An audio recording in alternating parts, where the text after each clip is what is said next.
તો આજે આપણે વિડીયોમાં જોશું કે કૂવો જે કંઈ હોય છે તેને ચોરસ કે ત્રિકોણના બદલે ગોળ જ કેમ હોય છે, તો તેની પાછળનું કારણ પણ જાણીશું.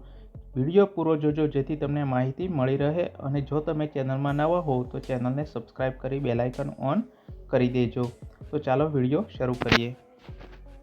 મોસ્ટલી તમે જોયું હશે કે કૂવા છે તે ગોળ જ હોય છે, પરંતુ શા માટે, તો તેનું આપણે કારણ અહીં જાણીશું. તમે અવારનવાર ઘણા કૂવાઓ જોયા હશે, તેમાંથી મોટાભાગના કૂવાઓ એક વસ્તુ સમાન હોય છે, અને તે છે તેનો આકાર. કૂવાઓ ગોળાકાર જ હોય છે, પરંતુ શું તમે ક્યારેય વિચાર્યું કે કૂવો ચોરસ કે ત્રિકોણ કેમ નથી?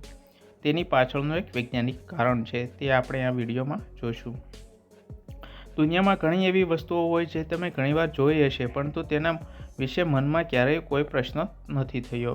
પરંતુ તમે ક્યારેય એ જાણવાની કોશિશ કરી નથી કે કંઈ પણ બનાવવા પાછળનું કારણ હોઈ શકે. કોઈ પણ તમે વસ્તુ બનાવો એની પાછળ કોઈને કોઈ રીઝન હોય છે. આવા તમામ પ્રશ્નો અને કારણોનો સીધો સંબંધ વિજ્ઞાનની સાથે છે, પરંતુ કદાચ આપણે તેને પસંદગી, પરંપરા કે વલણ તરીકે સમજવાનું શરૂ કરીએ છીએ. જેમ તમે ગામડાઓમાં કૂવાઓ ઘણી વખત જોયા હશે, પરંતુ શું તમે ક્યારેય વિચાર્યું કે કૂવાઓને ગોળાકાર કેમ બનાવવામાં આવે છે? કૂવાના ગોળ આકાર પાછળનું કારણ શું છે?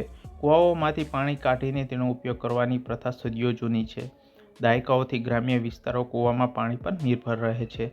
આજે પણ ઘણા ગામો કૂવાઓ પર નિર્ભર છે, પરંતુ ઘણા ગામડાઓમાં વિકાસ થયો છે અને કૂવાઓનું સ્થાન નળ, બોરિંગ અને ટ્યુબવેલોએ લઈ લીધું છે. પરંતુ કૂવો જોયા પછી તમને ક્યારેય વિચાર આવ્યો કે કૂવો હંમેશા ગોળાકાર જ કેમ બનાવાય, જ્યારે પાણી ચોરસ, ષષ્ટકોણ અને ત્રિકોણાકાર કૂવામાં પણ રહી શકે છે? તેની પાછળ વૈજ્ઞાનિક કારણ જવાબદાર છે. કૂવામાં આયુષ્યને લંબાવવા માટે તેને ગોળાકાર આપવામાં આવે છે. તો મિત્રો, સીધો અને સટ જવાબ એ છે કે તેનું આયુષ્ય વધે. જો ખૂણા હોય તો ત્યાંથી ડેમેજ થવાના ચાન્સીસ વધારે થાય છે, અને તેમાં પ્રેશર બરાબર મેન્ટેન થતું નથી, અને ગોળાઈ હોય તો તેમાં પ્રેશર બરાબર મેન્ટેન રહે છે. તો મિત્રો, તમને આ માહિતી સારી લાગી હોય તો પ્લીઝ વિડીયોને લાઇક, શેર અને સબસ્ક્રાઈબ કરી બેલ આઇકન ઓન કરી દેજો. તો ચાલો મળીએ હવે બીજા વિડીયોમાં. ત્યાં સુધી ધન્યવાદ. જય હિન્દ, જય ભારત.